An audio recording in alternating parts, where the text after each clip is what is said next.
गौसे आजम का धोबी फौत हो गया। कौन? पता नहीं, आपको भी उतना ही मजा आ रहा है जितना मुझे आ रहा है। नहीं। गौसे आजम का धोबी फौत हो गया, कपड़े धोता था। अच्छा। तो बाद में उस धोबी को किसी ने ख्वाब में देखा तो पूछा क्या बना? तो कहने लगे कुछ भी नहीं। फरिश्ते ने आके पूछा मन रब्बू का, रब कौन है? तो मैंने कहा मैं तो गौस पाक का धोबी हूँ। अरे कहना क्या चाहते हो? उसने पूछा माँ दीनू का, तेरा दीन क्या है? तो मैंने कहा मैं गौस पाक का धोबी हूँ। My brain just committed suicide and I can feel it bleeding. Oh my God. तो फिर कहने लगा तू कैसा दीवाना है? मैं कह रहा हूं कि अल्लाह का पता बता, रब बता, तू गौस पाक का बता रहा है। कहते हैं 2-3 दफा कहा, जाग रहे हो आप लोग? 2-3 दफा कहा। वो बार बार यही कहता कि मैं गौस पाक का, मैं गौसे आजम का धोबी हूं। कहते हैं हुजूर गौसे आजम उसकी कब्र में तशरीफ लाए।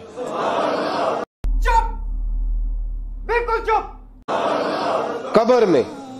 कबर मेरी ते मेरे अपीरा जे कर पावे फेरा।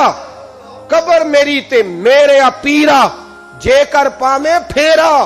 कबर दे विचों हड्डियां उठ के मुजरा कर सन तेरा।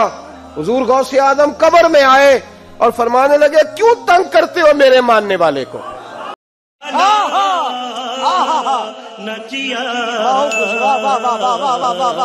आदम कब्र में आए और फरमाने लगे क्यों तंग करते हो मेरे मानने वाले को?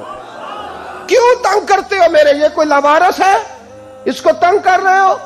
कहा हुजूर अल्लाह का पता बताते हैं तो आपका बताते हैं। फरमाने लगे तुम्हें समझा रहा है, ये तुम्हें समझा रहा है कि अब्दुल कादिर के तो कोई दरवाजे से गुजर जाए तो उसे खुदा याद आ जाता है, इसने तो सारी जिंदगी कपड़े धो के दिए। ये तुम्हें बता रहा है कि मुझे रब भूला, उनके तो गली से गुजर जाए तो अल्लाह अल्लाह करने लगता है, और मैंने सारी जिंदगी कपड़े धोए हैं, मैंने सारी जिंदगी ड्राइवरी की है, मैंने सारी जिंदगी नौकरी की है, मैं ताबेदार रहा हूं, मुझे रब भूल गया है। कि एक शख्स फौत हुआ, वो पीर अब्दुल कादिर जिलानी के कपड़े धोता था, गोया उनका धोबी था। मुनकर नकीर उसके पास आए और कहा मन रब्बुक, तेरा रब कौन है? उसने कहा मैं पीर अब्दुल कादिर जिलानी का धोबी हूं। फरिश्ते ने पूछा मन नबीयुक? बोले मैं तो पीर अब्दुल कादिर जिलानी का धोबी हूं। फिर फरिश्तों ने पूछा मा दीनुक, तेरा दीन क्या है? कहा मैं तो पीर अब्दुल कादिर जिलानी का धोबी हूं। फरिश्ते परेशान होकर अल्लाह के पास गए और अल्लाह से कहा कि या अल्लाह, तेरा कोई ऐसा अजीब बंदा आया है जो हर सवाल का एक ही जवाब देता है कि पीर अब्दुल कादिर जिलानी का धोबी हूं। अल्लाह ने कहा चलो कोई बात नहीं, हमारे नेक बंदे के कपड़े ही धोता था ना, चलो इसको बख्श दो और जन्नत में ले जाओ। लोग कहते हैं सुभान अल्लाह सुभान अल्लाह। लेकिन इस पढ़े लिखे शहर में आज इस साइंसी दौर में किसी एक बंदे के जहन में भी यह सवाल पैदा नहीं हुआ कि कुरैशी साहब चलो ठीक है अल्लाह ने उसे बख्श दिया, इस पर हमें कोई एतराज नहीं, लेकिन ये जो कब्र के अंदर मुनकर नकीर के सवाल और उस धोबी के जवाब, इसकी रिकॉर्डिंग तेरे पास कहां से आई? कोई नहीं पूछता। अगर मजमे में कोई इतना भी सवाल कर ले तो उसके झूठ का सारा पोल खुल जाए।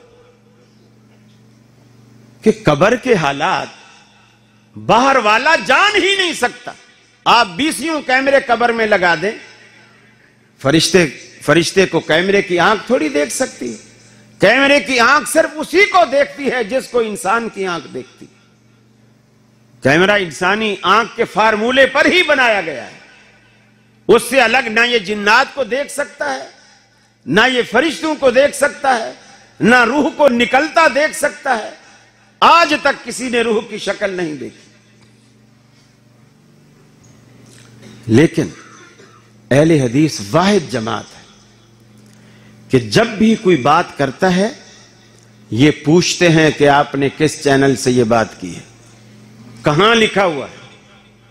बल्कि यकीन मानिए मैं तजर्बे की बात बता रहा हूं, आप किसी भी हनफी आलम से आप जाकर के पूछें کوئی مسئلہ پوچھیں، وہ آپ کو مسئلہ بتا دے اور آپ اسے آگے یہ سوال کریں کہ یہ قرآن حدیث میں کہیں ہے، مجھے اس کی دلیل چاہیے، فوراً سمجھ جائے گا کہ یہ وہابی ہے،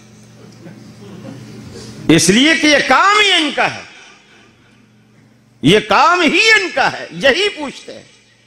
وہ تو آگے سر جھکا کے بیٹھے ہوتے ہیں کہ علماء کے سامنے ہم بول ہی نہیں سکتے، علماء کے سامنے کیا بولے۔ صحابہ کرام اللہ کے رسول سے سوال کرتے تھے، تم رسول سے زیادہ بڑے عالم ہو؟